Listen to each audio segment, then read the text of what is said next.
여러분, 봄이 왔습니다. 겨우내 움츠렸던 모든 만물이 깨어나고 있습니다. 그 만물의 속삭임을 들으시나요? 그 새싹들의 외침과 그 새싹들의 아우성 소리가 들리시나요? 일어나라. 나도 이렇게 꿈틀거리고 있는데 너도 일어나라.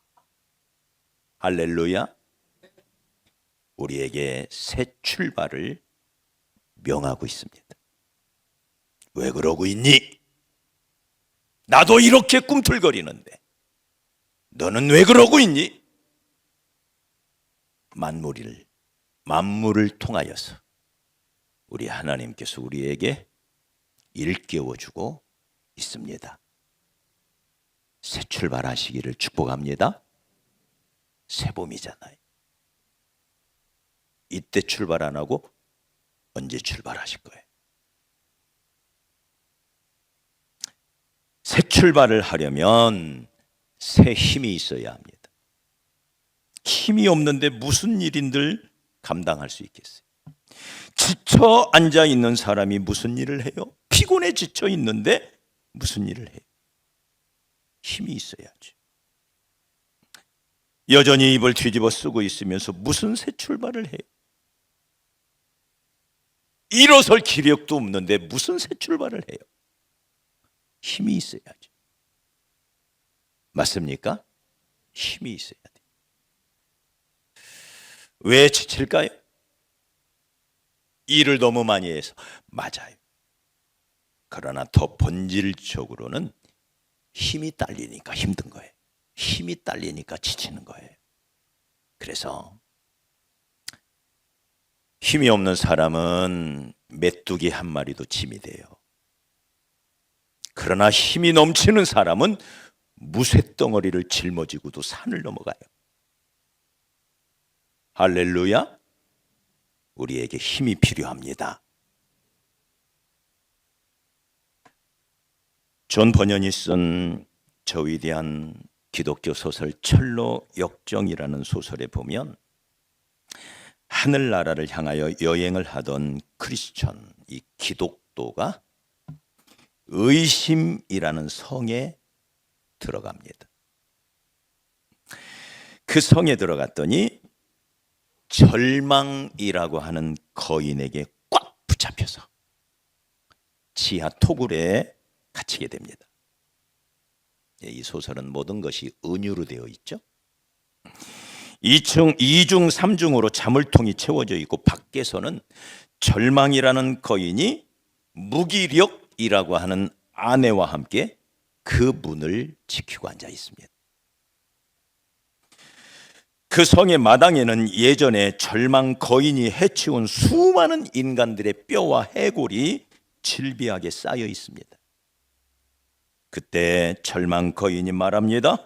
이놈아, 이 뼈들은 너와 같은 순례자들의 것이다. 너 역시 이 의심의 성에 들어온 이상 다시는 나갈 수 없다. 네 스스로 자살을 하든지 아니면 내가 열흘 이내에 직접 갈갈이 너를 찢어 죽일 것이다. 날이면 날마다, 밤이면 밤마다 절망과 무기력이라는 거인들의 채찍과 협박이 계속되고 햇빛 한 줄기 들어오지 않는 이 지하 토굴에서 그의 영혼과 육신은 점점 약해져 가고 있는 거예요. 그럴수록 의심이 깊어갑니다. 정말 하나님은 살아계신 거야?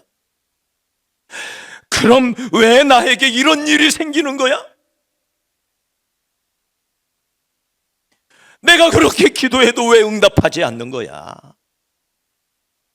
하나님 어디 계셔?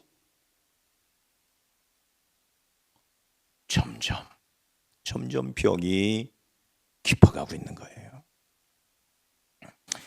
그러던 어느 날 저녁에 다행히 지친 몸을 세워서 그래도 하나님밖에 없지. 무릎 꿇고 기도하기 시작합니다. 그 기도가 새벽까지 계속돼요. 거의 날이 셀 때에 크리스천이 갑자기 자리를 박차고 벌떡 일어납니다. 그러더니 이 크리스천이 미친 듯이 부르짖어요. 내가 어리석었어. 내가 바보였어. 내가 멍청했어. 이런 냄새 나는 이 지하실에 누워있다니. 그리고는 자기 품을 막 뒤지기 시작하더니 품 안에서 작은 열쇠 하나를 꺼내요. 마침 이 열쇠를 들고 잠긴 문을 열려고 봤더니 마침 절망과 무기력이라는 두 사람이 잠이 들어 있는 거예요. 바로 이 열쇠는 과거 전도인이 그에게 준 하나님의 약속이라는 열쇠였어요. 그래서 하나님의 이 약속이라는 이 열쇠를 잠을 통해 댔더니 그분이 스르륵 열리는 거예요.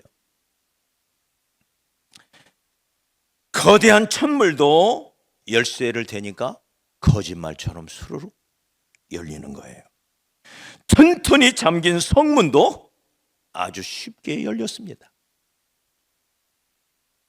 여러분, 도대체 이 키, 이 약속의 키, 모든 문을 열 수 있는 이 만능의 키, 절망도, 낙심도, 무기력도, 그 어떤 단단히 잠겨있는 철문도 능히 열 수 있는 만능 키. 하나님은 오늘 아침 그 키를 우리에게 주고 싶어 하십니다. 준비됐나요? 받을 준비 되셨어요? 이 키가 있어야 돼요. 키가. 하나님께서 우리에게 주시는 이 만능 키가 있어야 돼요. 그 키가 뭘까요? 준비됐나요? 우리 31절 받아서 우리 잘 챙기십시다. 31절 다시 한번 큰 소리로 읽어봐요. 자, 시작. 오직 여호와를 앙망하는 자는 새 힘을 얻으리니 독수리가 날개치며 올라감 같을 것이요 다른 박질하여도 건비하지 아니하겠고 걸어가도 피곤하지 아니하리로다. 할렐루야. 뭐예요? 하나님의 약속. 나를 앙망하면 내가 너에게 새 힘을 주겠다.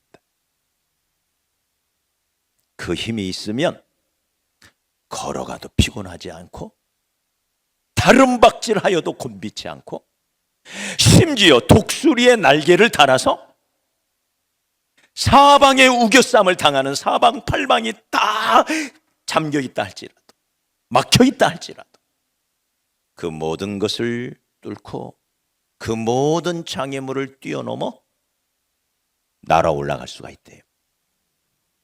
할렐루야. 오직 하나님을 바라보시기 바랍니다. 우리의 힘은 하나님밖에 없어요. 사람이 나를 도와줄 것 같아요? 혈육을 의지하는 자는 저주를 받을지어다. 시편 말씀. 사람을 의지하는 자는 그 사람이 내게 힘이 되는 것 같지만 아니래요. 오직 하나님을 바라보라. 할렐루야. 우리 옆 사람 축복합시다. 오직 하나님을 바라보는 것, 그것이 당신의 힘입니다. 믿습니까? 오직 하나님을 앙망하라. 앙망하라. 앙망하라. 이 앙망이라고 하는 단어는 전심으로 하나님을 바라보라는 거예요. 내 온 마음을 다하여 전심으로 하나님만 바라보라. 왜? 그분만이 나의 힘이요, 그분만이 나의 소망이요, 그분만이 나의 기쁨이 되기 때문에 내 문제를 해결할 수 있는 유일한 해결자, 나를 도와주실 분 하나님밖에 없기 때문에 너는 전심으로 하나님만 바라보라, 그 말이에요. 그러면 우리 하나님이 우리에게 새 힘을 주신대. 깊은 우물물은 퍼내어도 마르지 아니할 뿐만 아니라 더 새로운 물이 솟아나지. 맞아요? 하나님이 우리에게 주시는 힘이 그와 같습니다. 퍼내어도 다함이 없는, 끊임없이 솟아나는, 내 안에 마치 발전기가 있는 것처럼 끊임없이 발전이 되는 거예요. 끊임없이. 그래서 계속해서 달려가고 또 달려가도 피곤함이 없대요. 할렐루야. 주의 일 하다가 힘드신 분 계신가요? 힘들지요. 마귀와 싸워야 하는데 어찌 힘이 들지 않겠어요? 그러나 애당초 나의 힘으로 하는 게 아니에요. 하나님의 일은 누구 힘으로? 하나님이 공급하시는 힘으로 하는 거예요. 할렐루야. 그 힘을 우리가 공급받는 단 하나의 방법, 오직 그 외에 방법이 없대요. 그 외에는 방법이 없대요. 나의 힘이 되신 여호와요, 오직 여호와를 앙망하는 자는 새 힘을 얻으리라. 이 새봄에 우리의 할 일이 있다면 전심으로 주를 바라보는 것입니다. 하나님을 바라보는 것입니다. 그러면 우리 하나님이 어떤 분이길래 우리가 하나님을 바라봐야 하는 걸까요? 어떤 분이길래? 여기 오늘 본문의 말씀에 보면 야곱, 이스라엘 백성들을 향하여 이사야 선지자가 이렇게 말합니다. 야곱아, 어찌하여 네가 말하며 이스라엘아 네가 이르기를 내 길은 여호와께 숨겨졌으며 내 송사는 내 하나님에게서 벗어난다 하느냐? 내 이 억울함이, 이 답답함이 하나님 앞에 숨겨져 있대요. 아무리 송사를 제기해도 하나님이 외면해 버리신대요. 하나님, 어찌하여 이럴 수 있습니까? 어찌하여 나를 어느 때까지 외면하고 계시렵니까? 이스라엘이 절망과 낙심 속에 있는 겁니다. 마치 내 처지와 형편을 하나님은 돌아보시지 아니하고 마치 악몽을 꾸고 있는 것 같이 고통스러운 나날이 계속됩니다. 그런데 28절에 보면 너는 알지 못하였느냐? 듣지 못하였느냐? 마치 악몽을 꾸면서 신음하는 어린 아이를 엄마가 혹은 아빠가 얘야? 너 왜 그래? 엄마 여기 있어? 아빠 여기 있어? 하고 꼭 안아주는 것처럼 너는 알지 못하였느냐? 너는 듣지 못하였느냐? 흔들어 깨우는 것. 내가 여기 있다, 그 말이죠. 그러면서 이렇게 말합니다. 우리 28절은 우리 같이 읽어요. 시작.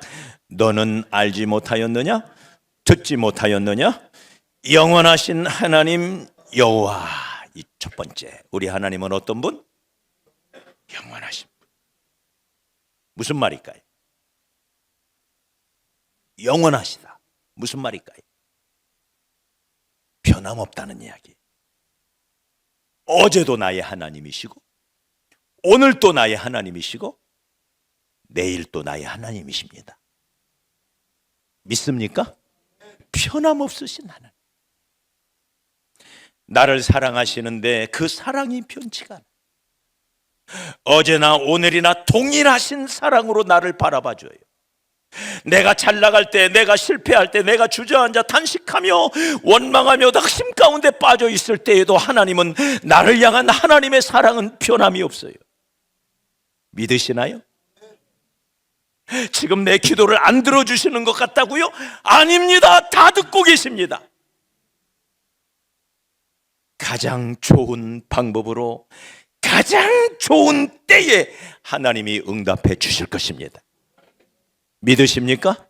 나를 나보다도 더 사랑하시는 하나님께서, 나의 힘이 되신 하나님께서, 영원하신 하나님께서 변함없이 나와 함께 하시면서 내가 천국 가는 그날까지 나를 지키시고 보호하실 줄로 믿습니다. 두 번째, 그 다음 봐봐요. 그 다음 우리 하나님을 뭐라고 말하죠? 땅 끝까지 창조하신 창조자래. 영원자요. 두 번째는 창조자래. 그 창조자가 온 우주 만물을 지으셨을 뿐만 아니라 그 가운데 나도 만들었습니다. 나를 지으신 분이 하나님이십니다. 그러기에 나를 가장 잘 아시는 분도 하나님이십니다. 맞아요? 내 마음속 생각, 내 가슴 속에 응어리진 아픔, 네? 누가 알아요? 이 아픔을 누가 알아요? 이 상처를 누가 알아요? 이 답답함, 이 억울함을 누가 알아요? 우리 하나님밖에 알아줄 사람이 없어요. 그분은 나의 창조자이시기 때문에 내가 어떤 존재인지를 가장 잘 아시는 창조주 하나님이십니다. 그 하나님이 모르는 게 아니에요. 다 알고 있어요. 그래서 너는 알지 못하였느냐? 너는 듣지 못하였느냐? 우리가 섬기는 우리의 하나님은 변함없으신 영원하신 하나님이실 뿐만 아니라 나를 창조하셔서 내 모든 것을 다 아시는 홀로 하나이신 하나님이시다. 할렐루야. 그러니 네가 할 일은 전적으로, 전심으로, 온전히 하나님만 바라보는 것이다. 믿습니까? 여기 이스라엘 백성들이 과연 하나님을 몰랐을까요? 네? 그들이 하나님을 모를 리가 없잖아요. 오늘 이 예배당에 나와 하나님을 예배하는 저와 여러분이 하나님을 모르나요? 다 알아요. 그런데 과연 우리가 하나님을 아는 걸까요? 사랑하는 여러분, 우리가 욥기 42장 5절에 보면 욥은 하나님을 잘 섬겼던 동방의 의인이었습니다. 흠이 없이 하나님을 섬겼던 사람. 그런 그에게 어마어마한 시련이 찾아옵니다. 욥의 시련이 어디 있어요? 그렇게 잘 키워놓은 아들, 딸들을 하루아침에 다 죽어버리잖아요. 네? 그 많은 재산 하루아침에 날아가잖아요. 네. 온몸의 머리에서 발바닥까지 악창이 났다고 그러잖아요. 세상에 발바닥에 악창이 나는 거 보셨나요? 성한 데가 없어요. 친구들이 와서 다 야단을 칩니다. 도움이 되기는커녕 심지어 이 욥이 걸어왔던 길을 누구보다도 잘 아는 사람이 그의 아내였을 거 아니에요. 근데 그 아내마저 차라리 하나님을 저주하고 죽어버려라, 이런 막말을 퍼부어 댑니다. 어떻게 살아요? 어디다 마음을 두고 살아요? 친척들이 멀리 섰다 그랬어요. 평소에 그렇게 많은 도움을 받았던 이 친척들이 강 건너 불구경하듯이 멀리 서서 나를 쳐다만 보고 있어요. 어떻게 살아요? 네? 아무도 없는 거예요. 아무도 그를 도와주는 사람이. 그런데 욥은 어리석게 하나님을 원망하지 아니하였더라. 주신 분도 하나님이시요 취하실 분도 하나님이시오니 하나님의 뜻이 이루어지기를 원합니다. 하나님만 바라봤다 그랬어요. 많은 논쟁을 거쳐서 왜 의인이 고난을 당하는가? 무엇 때문에 의인이 고난을 당하는가? 왜 이 세상에서 의인이 이토록 고난을 당하는가? 이 문제로 친구들과 함께 끝없는 논쟁을 펼칩니다. 마지막에 하나님이 등장하지. 그래서 하나님이 결론을 내줘요. 네, 그 결론을 듣고 욥이 말합니다. 욥이 이렇게 말해요. 주여, 내가 죽게 대하여 귀로 듣기만 하였사오나 지금까지 귀로. 네. 이 신앙에 머물러 있는 사람들이 많아요. 알긴 알아요. 들어서. 이제는 눈으로 주를 배웁나이다.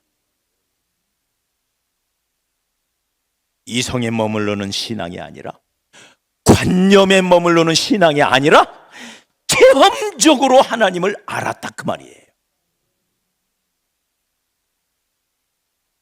저는 욥이 고난을 통하여 받은 축복 중에 가장 귀한 축복, 가장 위대한 축복이 저는 이거라고 생각해요. 갑절로 뭐 받았다 이게 중요한 게 아니에요. 하나님이 어떤 분인지를 더 깊이 깨달은 거예요. 우리도 이 신앙으로 나가야 할 줄 믿습니다. 관념적인 신앙, 그것도 중요합니다. 하나님을 아는 거, 들어서 아는 거, 이것도 중요해요. 그래서 우리가 이 자리에 있는 거잖아요. 얼마나 귀한 지식입니까 그게. 그러나 그 지식에 그쳐서는 아니 됩니다. 그걸 뛰어넘어야 돼요. 체험적으로. 이야, 하나님이 정말 살아계시구나. 하나님이 정말 나와 함께 하셨구나. 그 하나님이 정말 나를 사랑하시는구나. 이야, 나에게 하나님밖에 없구나. 할렐루야. 이 신앙이 체험적인 신앙으로 나아가야 돼. 이런 신앙의 체험은 오직 여호와를 낭망하는 것입니다. 예레미야도 이렇게 말하지요. 너희가 전심으로 나를 찾고 찾으면 나를 만나리라. 할렐루야. 머리로만 만나면 안 돼요. 그것도 귀한 것이지만 그걸 한 단계 올라가야 돼요. 그래서 체험적인 신앙으로, 체험적으로 아는 신앙으로 가야 됩니다. 전심으로 주를 앙망할 때만 이루어지는 축복인 것입니다. 사람들은 자기가 아직 살만하면 하나님을 바라보되 전심으로까지는 바라보지 않아요. 이런 고약한 습성이 우리에게 남아 있습니다. 그러나 오늘 이 말씀을 통해서 우리에게 주시는 이 말씀, 오직 여호와를 낭망하라. 오직 여호와를 바라보라. 하나님만 사모해라. 주님은 마르다에게 이렇게 말합니다. 마르다야, 마르다야, 네가 많은 일로 염려하고 근심하나 그러나 몇 가지, 혹 한 가지만이라도 족하리라. 세상 살아보면 얼마나 바쁜 일이 많은지 몰라요. 특히 사업하시는 분들 얼마나 바빠요. 아침부터 저녁까지 얼마나 바빠요. 마르다에게 주신 이 책망을 우리 마음으로 받아야 돼. 네가 여러 가지 일로 분주하나 혹 한 가지만이라도 족하니라. 그 한 가지가 뭘까요? 여호와를 바라보는 것입니다. 우리의 일을 조금 줄이고 하나님을 예배하고 하나님의 말씀 앞에 서서 큐티를 하고 전심으로 하나님을 바라보고 사모할 때, 보십시오. 소년이라도 피곤하며 장정이라도 넘어지고 자빠지되 17세 소년도 일하면 힘들대요. 장정, 젊은이 가운데 뽑고 뽑은 사람이 장정 아닙니까? 그 장정도 넘어지고 자빠진대요. 그러나 오직 여호와를 앙망하는 사람은 새 힘을 얻어서 걸어가도 달려가도 피곤함이 없고 곤비함이 없는 이 축복을 주신답니다. 그러니 사랑하는 성도 여러분이요, 우리의 할 일이 뭐예요? 이 새봄에 하나님 바라보는 것입니다. 우리 하나님이 우리의 힘이 되어 우리의 소망이 되어 우리의 기쁨이 돼. 온 나라가 하나님을 바라봐야 할 줄 믿습니다. 그러면 이 나라 우리의 조국 가운데도 새봄이 올 것입니다. 할렐루야. 우리 교회 안에도 새봄이 올 것입니다. 우리 개개인의 심령과 우리의 얼굴에도 새봄이 올 것입니다. 할렐루야. 네. 찌그러졌던 우리의 삶이, 찡그려졌던 우리의 얼굴이 꽃처럼 피어나게 될 것입니다. 할렐루야. 오직 여호와를 바라봅시다.